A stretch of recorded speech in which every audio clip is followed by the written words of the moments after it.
الرحمن الرحيم والنازعات غرقا والناشطات نشطا والسابحات سبحا فالسابقات سبقا فالمدبرات أمرا. شروع اللہ کا نام لے کر جو بڑا مہربان نہایت رحم والا ہے. ان فرشتوں کی قسم جو ڈوب کر کافروں کی جان کھینچ لیتے ہیں اور ان کی جو مومنوں کی جان آسانی سے نکالتے ہیں اور ان کی جو تیرتے ہوئے جاتے ہیں پھر لپک کر آگے بڑھتے ہیں پھر دنیا کے کاموں کا انتظام کرتے ہیں. يوم ترجف الراجفة تتبعها الرادفة قلوب يومئذ واجفة أبصارها خاشعة. کہ وہ دن آ کر رہے گا جس دن وہ زلزلہ آئے گا پھر اس کے پیچھے اور زلزلہ آئے گا. اس دن لوگوں کے دل خوف زدہ ہوں گے اور آنکھیں جھکی ہوئی. يقولون أئنا لمردودون في الحافرة أئذا كنا عظاما نخرة قالوا تلك إذا كرة خاسرة فإنما هي زجرة واحدة فإذا هم بالساهرة. کافر کہتے ہیں کیا ہم الٹے پاؤں پھر لوٹیں گے؟ بھلا جب ہم کھوکھلی ہڈیاں ہو جائیں گے تو پھر زندہ کیے جائیں گے. کہتے ہیں کہ یہ لوٹنا تو سراسر نقصان کا لوٹنا ہوگا. تو بس وہ ایک ڈانٹ ہوگی. اس وقت وہ سب میدان حشر میں آ جمع ہوں گے. هل أتاك حديث موسى إذ ناداه ربه بالوادي المقدس طوى اذهب إلى فرعون إنه طغى فقل هل لك إلى أن تزكى وأهديك إلى ربك فتخشى فأراه الآية الكبرى فكذب وعصى ثم أدبر يسعى فحشر فنادى فقال أنا ربكم الأعلى فأخذه الله نكال الآخرة والأولى إن في ذلك لعبرة لمن يخشى. بھلا تم کو موسیٰ کی حکایت پہنچی ہے جب ان کے پروردگار نے ان کو پاک میدان یعنی طویٰ میں پکارا اور حکم دیا کہ فرعون کے پاس جاؤ کہ وہ سرکش ہو رہا ہے.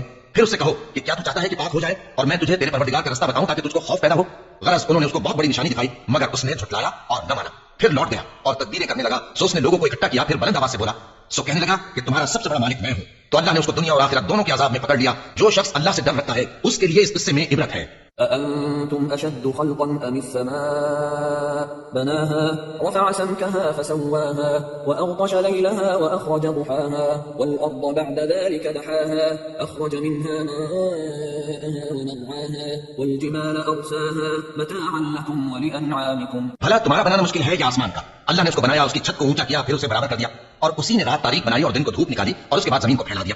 اسی نے زمین میں سے اس کا پانی نکالا اور چارہ اگایا اور اس پر پہاڑوں کا بوجھ رکھ دیا. یہ سب کچھ تمہارے اور تمہارے مویشیوں کے فائدے کے لیے کیا. فإذا جاءت الطامة الكبرى يوم يتذكر الإنسان ما سعى وبرزت الجحيم لمن يرى فأما من طغى وآثر الحياة الدنيا فإن الجحيم هي المأوى وأما من خاف مقام ربه ونهى النفس عن الهوى فإن الجنة هي المأوى.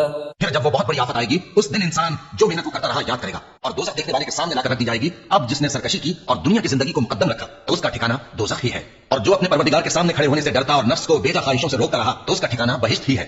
يسألونك عن الساعة أيان مرساها فيما أنت من ذكراها إلى ربك منتهاها إنما أنت منذر من يخشاها كأنهم يوم يرونها لم يلبثوا إلا عشية أو ضحاها. اے پیغمبر صلی اللہ علیہ وآلہ وسلم, لوگ تم سے قیامت کے بارے میں پوچھتے ہیں کہ اس کی آمد کب ہے.